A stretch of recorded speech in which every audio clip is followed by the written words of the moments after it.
When Judge Marissa Holden fined Kash Patel $500 million, everyone expected a closed case. But what happened next shocked the courtroom and the entire country. Judge Holden's unexpected reaction changed everything. You need to hear this. Story. Before diving into the story, comment where you're watching from and don't forget to subscribe so you won't miss the latest stories. The courtroom was dead silent. You could hear a pin drop.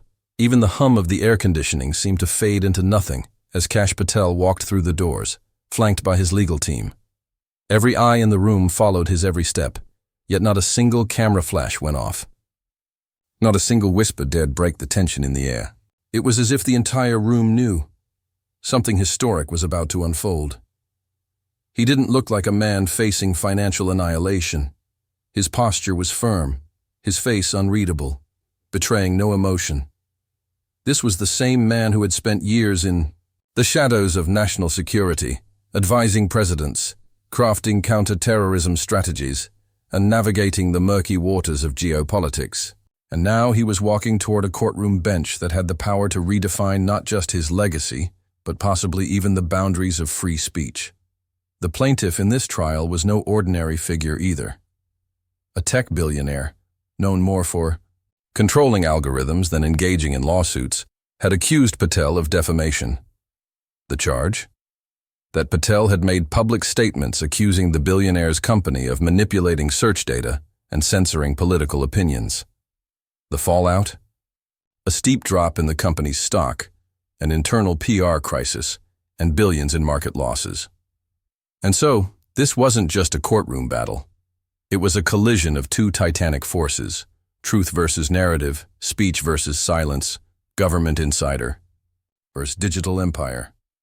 Reporters packed the gallery wall to wall.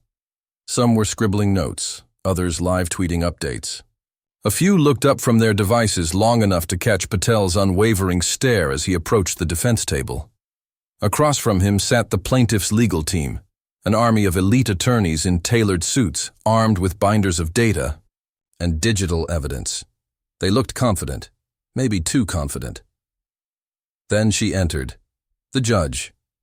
Respected, feared, and known for her sharp intellect and no-nonsense demeanor, Judge Marissa Holden had presided over high-stakes federal cases for more than a decade. She had taken down cartel leaders, corporate giants, and corrupt officials without so much as a flinch. No one had ever seen her hesitate. No one had ever seen her cry. And no one, not even her closest clerks, could predict her next move. As she took her seat and called the court to order, everyone stood. Then silence returned, heavier than before. Kashmir Patel, she began, her voice as cold and precise as a scalpel. This court has reviewed the evidence, the statements, and the demonstrable impact of your public claims. The damage caused to the plaintiff is extensive and well documented. She paused, her eyes narrowing ever so slightly. This court therefore issues a fine of $500 million payable immediately. The words echoed. $500 million. A collective gasp shot through the gallery. One reporter dropped their pen. A woman in the back whispered, "Oh my God," before quickly covering her mouth. Someone's phone buzzed with a breaking news alert. But Patel? He didn't move. He didn't flinch. He didn't even blink. He simply stood there, like a stone in a storm, unmoved by the chaos crashing around him. His attorney leaned in to speak, but Patel gently held up a hand. It was as if he was telling everyone in the room, "Wait, let me handle this." Even the judge seemed caught off guard by his composure. There was no visible frustration, no protest, no attempt to negotiate. Just an eerie calm that blanketed the moment, and then Kash Patel did something no one expected. He asked, politely, quietly, for permission to address the court. The courtroom froze again. The judge tilted her head, slightly unsure but finally nodded. What happened next would not only rewrite the tone of the trial, it would go on to shake the very soul of the American legal system.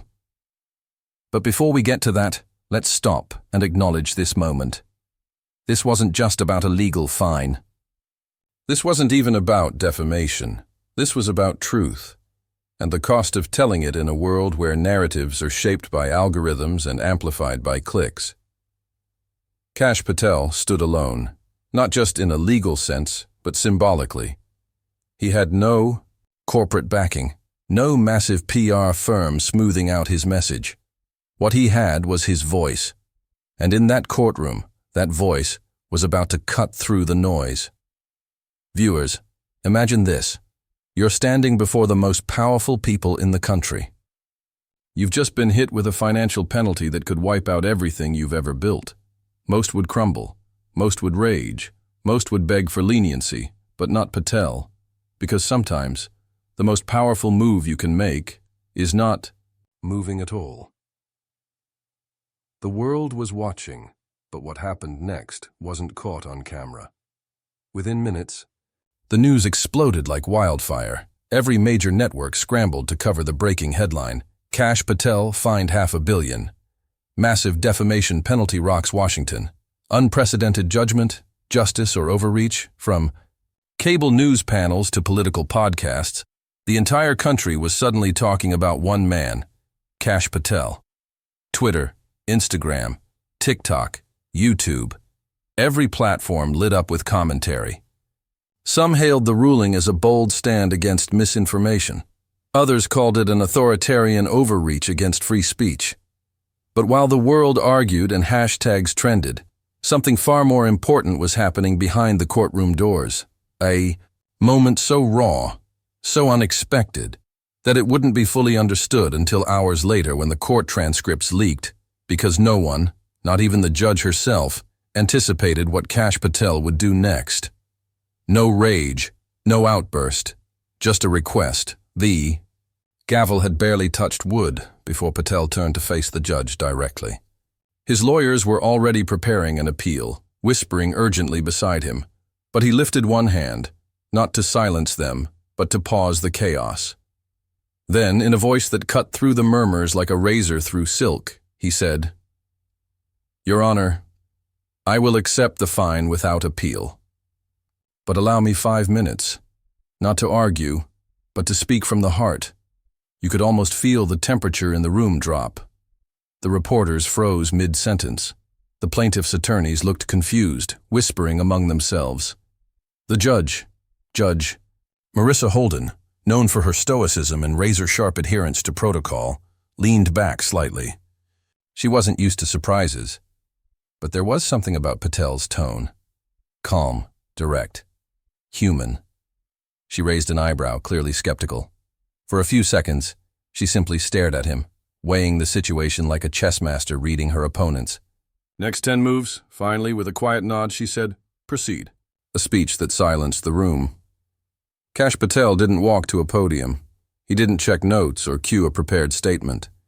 He simply stood, alone, unshielded and unarmed, except for the truth he believed in. He took a deep breath, and then he began. "I'm not here to undo your decision. I'm not asking for sympathy. I'm not even asking for understanding. I just want 5 minutes of truth."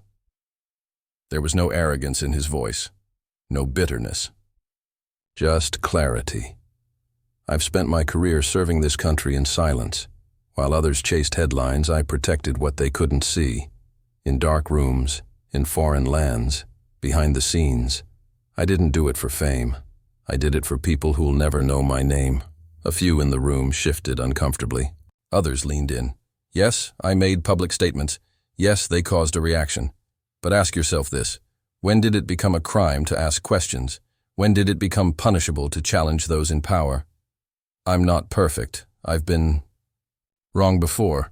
But this fine, this $500 million fine, is not about defamation.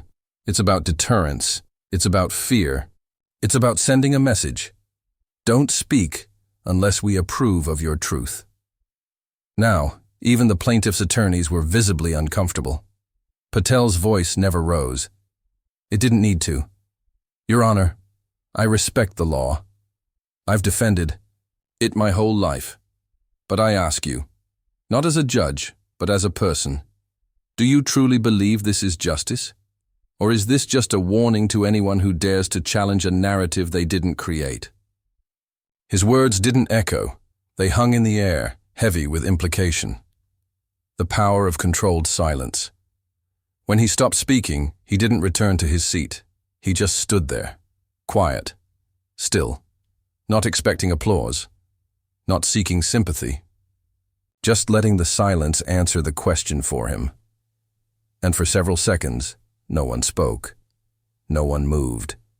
Even the court stenographer paused, almost forgetting to type. Judge Holden, who had just moments ago issued one of the largest personal fines in U.S. legal history, looked directly at him. Her mouth opened slightly as if to speak, but she didn't. Something in her expression changed. A crack in the armor, a flicker of internal conflict.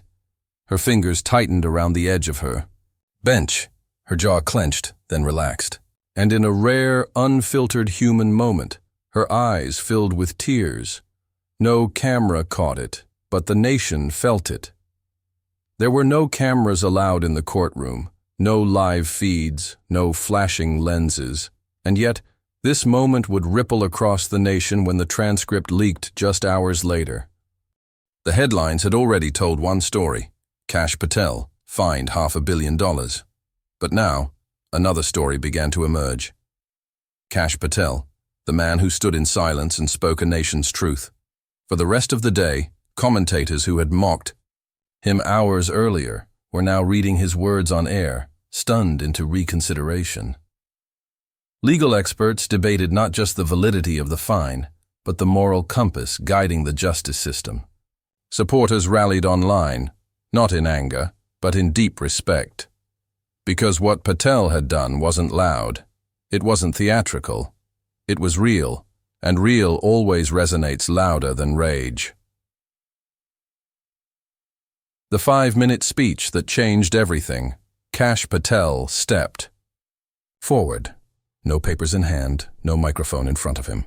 Just his voice, and a truth the world hadn't yet heard. The courtroom, already frozen in tension, felt like it had slipped into another dimension. The silence was no longer just quiet. It was electric. Every ear in the room leaned closer. Every heartbeat seemed louder. And then, with calm clarity, Patel began to speak. "I've served this country in ways most people will never see." His voice wasn't booming or dramatic. It was measured, grounded in something deeper than emotion. Conviction. "I've taken bullets for the truth. Not literal ones, but reputational. I've been dragged through the mud, misquoted, maligned, and misunderstood. My job was never to be liked. It was to protect what's right." He paused, letting the words hang in the air. Reporters who had been scribbling down notes moments before now had their pens resting silently on their notepads. The court clerk stopped typing. Even the attorneys on both sides looked up, no longer as opponents but as observers. For years I worked behind the scenes, counter-terrorism, national security, foreign threats, doing the work most people don't even know exists. I made decisions that saved lives. I made mistakes too. But never once did I act out of self-interest. I acted to protect the values this country was built on: truth, transparency, and freedom. His voice was steady, but there was a fire building behind it, controlled, but unmistakably present. And that's why I spoke out. Not to harm, not to defame, but to question, to provoke thought, to encourage people to ask what they're being told and why they're being told it. Patel glanced around the room, not angrily but deliberately, locking eyes with a few faces in the gallery. Some shifted uncomfortably. Others looked down, unsure how to react. Yes, my words were controversial. Yes, they challenged the status quo. But if we're going to talk about the cost of speech, he said, his voice rising just slightly, then let's talk about the cost of silence. He let the sentence land like a punch, because that was the heart of it. Silence is not neutral. It is compliance. It is complicity. When powerful institutions control narratives and punish dissent, that's not justice. That's control. He looked directly at the judge. "Your Honor, I know the law may justify this judgment. I'm not here to contest that. I've read the ruling. I understand the statutes, but I also understand something the law can't quantify, the human cost of suppressing truth. He stepped closer, not in defiance, but in honesty. What I said may have upset people. It may have even hurt their image, but it made millions think. It woke people up. And in a democracy, that matters. That's the oxygen of liberty. Another pause. The tension was now thick enough to cut with a knife. I respect your decision, he said, his voice now softer. But I also ask you, deep down, in the quiet moments when no one is watching, do you truly believe this judgment is justice? Or is it fear, dressed in law? It was a question, not an accusation. But it pierced deeper than any rebuke ever could. The judge didn't answer. She didn't even blink at first. But her face, normally unreadable, twitched ever so slightly. A shift in the jaw, a tightening around the eyes. Something hit her. I'll pay the fine, Patel said finally. I'll carry the weight. But the truth? That belongs to everyone. And I'd rather be fined $500 million than be a man who stayed silent out of fear. He stepped back. Not to his seat, not to hide, but to let the moment breathe. The room was still. So still you could hear the soft whir of a ceiling fan, the creak of an old chair, the faint sound of someone trying and failing not to cry. And then, nothing. No applause, no objections. Just reverence, not for a speech, but for a man who dared to speak at all, a moment beyond headlines. For those in that room, it was clear. This wasn't just a legal defense. It was a moral stand. In 5 minutes, Patel didn't just shift the energy in the courtroom. He shifted the conversation across an entire nation. Because this wasn't about one man. It was about all of us. About what it means to speak your truth in a time when the truth is negotiated, edited, and filtered. About the cost of staying silent when you know something is wrong. And about what it takes to challenge not just your accusers, but the very system that gave them power. When the judge broke, a moment that stopped time, and then something no one saw coming.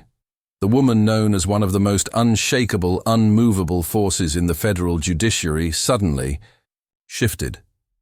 Judge Marissa Holden, the same judge who had just handed down a historic $500 million fine without flinching, reached for her glasses. Her hands trembled, not dramatically, but enough that even the court clerk noticed. Slowly, she removed them and placed them on the bench with care, as if they'd suddenly become too heavy to wear. She looked up, right at Kash Patel. Her eyes were glassy, uncertain. Then, she opened her mouth to speak, but nothing came out. Silence. Real silence. Not the tense kind, but the fragile, sacred kind that wraps around a moment when something powerful is breaking through. A single tear traced a slow line down her cheek. Then another. Gasps rippled through.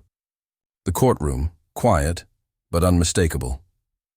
No one had ever seen this woman cry. Not in dozens of high-profile trials. Not when sentencing drug kingpins, corrupt CEOs, or organized crime bosses. But now, here, in the presence of a man she had just penalized with one of the largest personal fines in U.S. history, she was visibly moved. And she wasn't hiding it. I didn't expect that, she finally whispered. The words were soft, almost lost in the heavy stillness, but they landed with the weight of a thunderclap. Even the stenographer hesitated before typing. The judge took a deep breath. Her voice still shook slightly, but she pressed on. This court has never seen such a response. Her tone had changed. It wasn't that of a judge now. It was of a person. A human being wrestling not with legality, but with truth. Mr. Patel, you've reminded me why I entered law in the first place, she continued. Not to wield power, not to command fear, but to uphold justice. Heads turned. The gallery, filled with journalists, activists, attorneys, and everyday citizens, felt less like a courtroom now and more like a church, a sacred hall where something deeply human was being laid bare. "I issued that fine," she said slowly, "because the law compelled me to. The statutes are clear. The precedents are established. I had no discretion. At least, not in the letter of the law." She paused. You could hear her swallow, holding back something deeper. "But now I question if the law, in this case, truly aligned with what is right." There it was. Not just a crack in authority, but an admission of doubt. A moment of pure honesty from someone who was expected to always know, always decide, always control. A federal judge, one of the nation's toughest, openly questioning her own verdict, moved not by evidence or argument, but by a man's conviction. And his calm. "You didn't just give a speech, Mr. Patel," she continued. "You held up a mirror, to me, to this institution, and maybe to the very system we're all a part of." She looked down, as if seeing her own reflection for the first time. "I don't know if I've ever felt this conflicted on the bench. But I do know this. If justice is blind, it shouldn't be deaf. And today, I heard something I can't ignore." Another tear fell, and this time, she made no attempt to hide it. Shock, awe, and a nation watching. The gallery was stunned. Veteran legal correspondents, who had covered hundreds of federal cases, sat slack-jawed. One reporter whispered to another, "Are you seeing this?" But no one dared move. Phones buzzed silently in pockets, but no one pulled them out. The moment was too real, too raw to interrupt. Even the plaintiff's legal team, armed with victory just minutes before, now looked uneasy. There was no gloating, no pride, just a sense that something larger than a ruling had just occurred, because this wasn't about Patel winning or losing. This was about the system being confronted with its own soul. A verdict challenged. Not overturned, but transformed. Judge Holden didn't reverse her ruling. She didn't reduce the fine. Legally, she couldn't. But she did something no courtroom had seen in years. She acknowledged that legality and morality are not always twins. "Let the record reflect," she said at last, "that while the judgment stands, so too does the recognition that justice, real justice, is not only found in statutes, but sometimes in the courage to speak truth in places where silence has become the norm." She looked down again, collected herself. "This hearing is adjourned." The gavel dropped. But what echoed wasn't the sound of judgment. It was the sound of transformation the world would remember. When news of the judge's emotional response broke, it was no longer just a story about a $500 million fine. It became something else entirely. Judge Cries in court after Kash Patel's speech. Justice meets humanity, a courtroom moment that shook the system. The trial that made a judge weep and a nation reflect. Kash Patel had walked into that courtroom as a defendant. He walked out as a symbol of speech, of resistance, of what it means to speak not just loudly, but bravely. And in that moment, a judge remembered why she put on the robe in the first place. The silence that spoke louder than words. The courtroom didn't erupt in cheers or protests. It didn't fill with angry shouting or hurried footsteps. Instead, it just sat in silence. A silence deeper than any before. It was the kind of silence that fills a room when something unspoken, yet profound, settles over everyone present. A silence that says, this moment matters, not just for those in the courtroom, but for everyone watching, listening, and feeling. For a long moment, no one moved. No one spoke. No one blinked. Kash Patel turned and walked past rows of reporters waiting with cameras and microphones blazing, eager for a soundbite, a reaction, a headline. But Patel gave them only one line, delivered with quiet conviction. Sometimes, the greatest victories aren't legal, they're moral. That simple sentence, spoken in the aftermath of one of the most dramatic courtroom moments in recent memory, immediately went viral. A moment that united a divided nation. Across the country, millions of Americans, regardless of their political beliefs or affiliations, paused to watch the clip. The judge's tearful response, Patel's composed yet powerful words, the courtroom's heavy silence. It wasn't just a news story anymore. It was a movement. Major networks replayed the footage repeatedly. Social media platforms flooded with discussions, debates, and heartfelt reflections. The hashtags Truth Before Judgment and Uncash Moment trended worldwide.